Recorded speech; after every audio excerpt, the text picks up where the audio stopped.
आप तो सबको कटघरे में खड़ा करते हैं। मुझे आश्चर्य होता है, मुझे आश्चर्य होता है कि आखिर आप मानते किसको हैं? आप मानते किसको हैं? मुझे एक बात बताओ कि भारत के संविधान के अनुरूप माननीय उच्चतम न्यायालय, एक तरफ आपने सर्वे के बारे में माननीय उच्चतम न्यायालय की बात का स्वागत किया और माननीय उच्चतम न्यायालय ही एक बात को कहता है, बार बार भारत के माननीय उच्चतम न्यायालय ने समान नागरिक कानून की बात देश के अंदर लागू करने की कही है।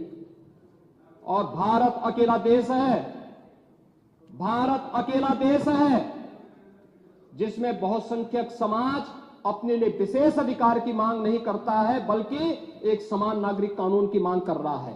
और अगर एक माननीय न्यायाधीश ने, इलाहाबाद उच्च न्यायालय के एक माननीय न्यायाधीश ने उस समान नागरिक कानून की वकालत की, तो आप उनके खिलाफ महाभियोग का नोटिस राज्यसभा में दे दिए। या आपके दोहरे चरित्र को नहीं दिखा दो तो क्या है ये? आखिर दुनिया के अंदर यही हो रहा है, लेकिन भारत के अंदर बहुसंख्यक समाज कह रहा है कि साहब एक समान नागरिक कानून लागू करो।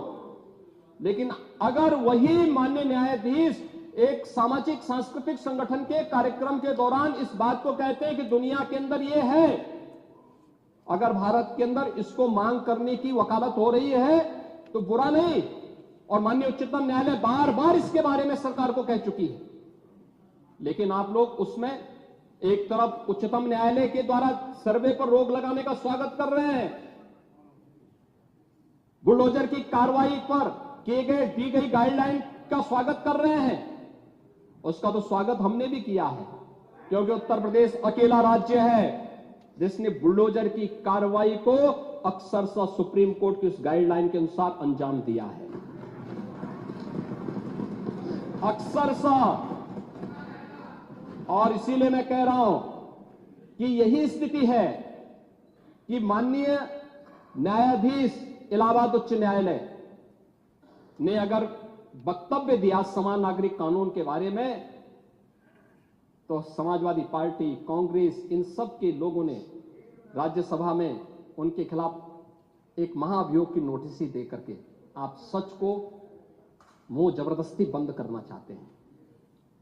और वहीं पे नहीं किया आपने, यहां पर भी आप चुप नहीं रहे। राज्यसभा के माननीय सांसद, माननीय सभापति तो भारत के महामहिम उपराष्ट्रपति भी हैं, उनके खिलाफ भी अविश्वास प्रस्ताव की नोटिस दे दी गई, इसलिए क्योंकि उन्होंने सदन स्मूथली चलाने के लिए सदन के सभी पक्षों से कहा।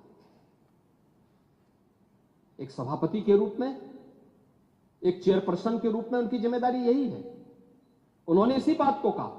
लेकिन एक किसान का पुत्र कैसे इतनी बड़ी कुर्सी पे पहुंच गया, ये लोगों को अच्छा नहीं लग रहा, ये अच्छा नहीं लग रहा है, इसलिए अविश्वास प्रस्ताव को नोटिस।